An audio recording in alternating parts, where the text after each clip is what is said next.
Hey everybody, I'm Beth English, and I'm here today with my friend Sergio Gomez. Hi, Sergio. Hi, Beth. How are you? And good to all the friends. Good to see you one more time. Yeah, I'm doing great, and I'm excited to be here with you today. Wednesday is our regular time, sharing all of our ideas about art and community and how to create and market our work. I mean, we cover a lot of topics in these episodes, don't we? I know. I think so. It's been a while since the pandemic started. I think we've been recording nonstop, and it's just been very fun and also great to see, all our friends also engaging and sending us comments and ideas. So that's awesome. Yeah, this is our 24th video, if you can believe it. Wow, I haven't been counting, but I'm glad you are because that is pretty good. We gotta celebrate our 25th one. I think that would be really awesome. Okay, well, we'll do that next time. Today's topic is something I care so much about, and that's following your intuition. And so today we're going to talk about how to use Mhm. your intuition to make art. Okay, I love that. Yeah, and that's something that I also value a lot in the way I work. I know I love your work, and you have a new virtual show out right now. So I was noticing all of the new works that you have, and knowing you and how your process is, I thought, oh, this topic will be really great to discuss with you today. Yeah, absolutely. I can't wait to see where it goes and what direction the conversation happens to go. But yeah, it's definitely something that I really value and enjoy. Yeah. Something I've been talking about with my audience and friends online watching these videos is how to use your intuition to make art. A lot of people Mm. follow that process who are artists. And then I thought, well, this is something that we definitely need to share just from my Mhm. own practice and perspective. And so if you have some tips of your own, we'd love for you to leave them in the comments and let us know. But when it comes to following your intuition, to me, it's just like getting connected to your sense of knowingness. Mm. And a lot of times we already have that connection, but we don't trust ourselves. And so, for Mhm. a lot of what I think following your intuition requires is a process of learning how to trust yourself. Do you feel like you have trouble with that when you're opening yourself up to create? I think it's the normal tendencies, particularly like right now, right? I just finished a new body of work. So once I was going into it, it was easier to jump from one piece to the next because you were in the flow. The first piece taught me how to get to the second piece and the third within that Mhm. series. So now that it's over and I get back in the studio, that's when that sets in. It's like the uncertainty, the feeling of, I don't know if this is going to be as good as the last one. So all that sets in. Yeah, definitely. So, one thing that I do when I am wanting to connect to my intuition is I first create an environment of openness. And Mm, what that means is in my body, I am feeling open. I'm opening up my energy. Maybe I'm doing that through breath work. Maybe I'm doing that through exercise or dancing. I think like when you move your body around, like you can start to feel your energy flowing. And I think that's a mhm, really important piece to starting to open up yourself to receive, which is mm, my next point. But mhm. I wanted to talk to you about like what do you do to kind of create your openness practice?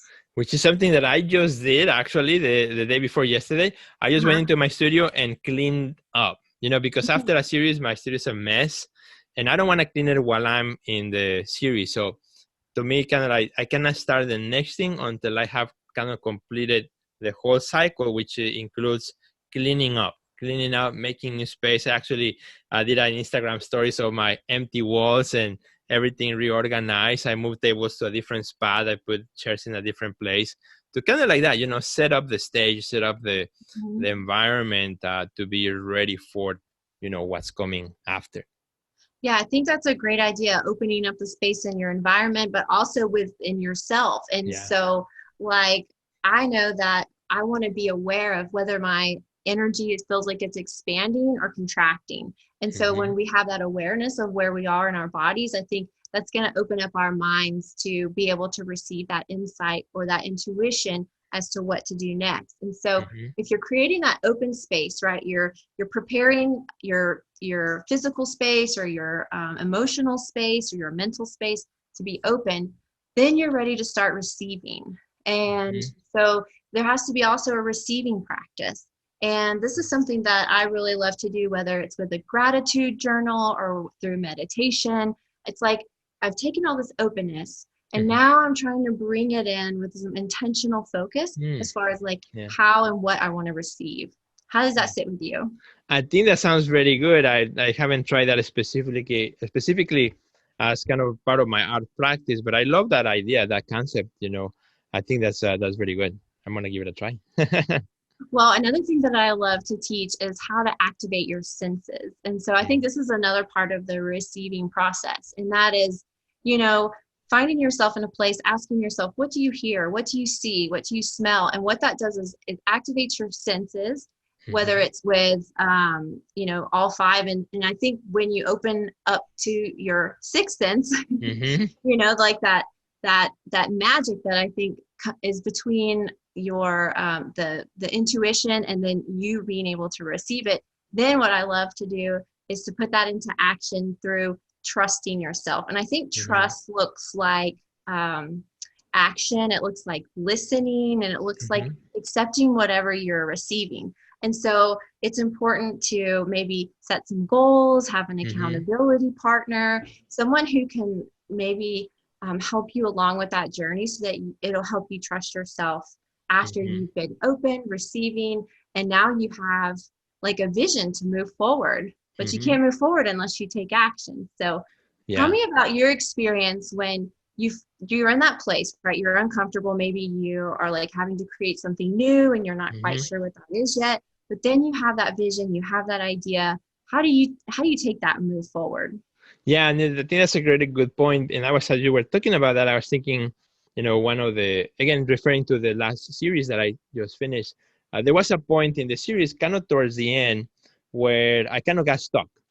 Mm-hmm. And I got stuck, and there were a few days in which I just walk in the studio and just move stuff around, but I just couldn't put the next stroke. And I think there was too much cloud in my head, and I wasn't able to focus, as you mentioned, and to really being self-aware of all my environment and everything that's going on. So what I did is I spent quite a couple of days on just quietness. Uh, I Mm-hmm. took a kind of a wellness day and didn't do anything. We actually, my wife and I, we said, okay, let's do a wellness day today. Let's break all the things that we have to do, and we just spend the whole day in an arboretum that's nearby, in the woods, and then just very quiet space, really nice. And when I came back in the studio, that really helped me to remove a lot of those noises, voices that were kind of just cluttering my vision for what was next. And after that period, I noticed that it was a lot easier to move forward and take the next stage because I had already done the wellness work, right? Of cleaning up some of this noise that was just getting on the way. Yeah, I love that story. I also use nature a lot to Hmm. connect to myself and my spirit and my intuition. And so I think that's like a really perfect solution. Yeah. A lot of times when I feel that same stuck feeling, I think Hmm. we can be really hard on ourselves, and that doesn't make it go away any faster. And Right. so I think, like, just in that moment, even just telling yourself, I trust this process, and Hmm. knowing that you've done all the things that you've done in the past by trusting yourself. And so I think it's safe to say that knowing what you have to accomplish in the future, you can also trust yourself to do as well. And I Yeah. think knowing that, like, it'll give you that sense of peace, and it'll remove that pressure I think that we put on ourselves, which will Hmm. make the flow of the work just come out that much easier. Yeah, absolutely. I totally agree. And I think, it kind of cleans the path or the road or the way for you to take action. Because at the end of the day, part of that self self awareness is taking the action, right? Put the next stroke or do the first line or whatever it is next. And once you do that, it's like, okay, now how do I respond to that and continue it? And not to overthink it. I think too much. Sometimes we may be over Right. second guessing ourselves way too much. Right. And I think learning to truly trust yourself is going to open up doors for more of your intuition to make an imprint on you. Hmm. And it's not always easy because we get sometimes stuck in those situations, but navigating through that, I think Hmm. by taking the next best step, like you said, and the next best step is Yeah.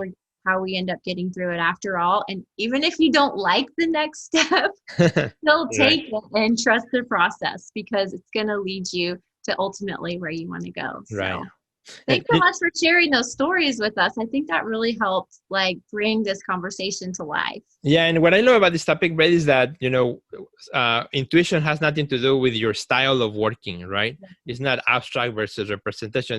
It's not really a how it looks, but intuition is really about you in the inside, right? We're willing to Mhm. find the way for the next step, and that's why I love the topic and the way you present. I think it's just really great. It gives us a framework. Because also, intuition sometimes might be perceived as the thing that you do all crazy and like on plan, and actually, Mhm. you're giving us a really nice structure to give space for intuition, which is free in a way. I think it's that magic of Yeah. creativity and that each individual person brings their own uniqueness to it. And that's what I want to support with artists is to believe that their own unique way of viewing the world and expressing themselves is valuable and important. And Right. only they can strengthen that on their own by listening to themselves, having awarenesses and keeping open, curious mindset so that whatever is going to come to them is going to go through them effortlessly. And then that will show up in the work, and then the audience will feel that as well. And Yeah. so that's why I love this topic. But we have Thank you. run out of time today, and it's been so much Already. fun. I know. Sergio, where can our friends find you online? Yeah, so if you want to follow me on Instagram, Sergio Gomez Art, and if you want to check out my work and things that I do, follow me on my website at sergiogomezonline.com. And you guys can find me on Facebook and Instagram at Beth English and on my website at bethenglish.com. Well, it's so much fun talking to you today. Remember, we always love hearing from you. Please leave a comment. Please share. Let us know what you're thinking. And we'd love to make a video sometime on a topic that you suggest. So keep them That would be coming. great. Absolutely. Thank you, Beth. Bye, everybody. Bye.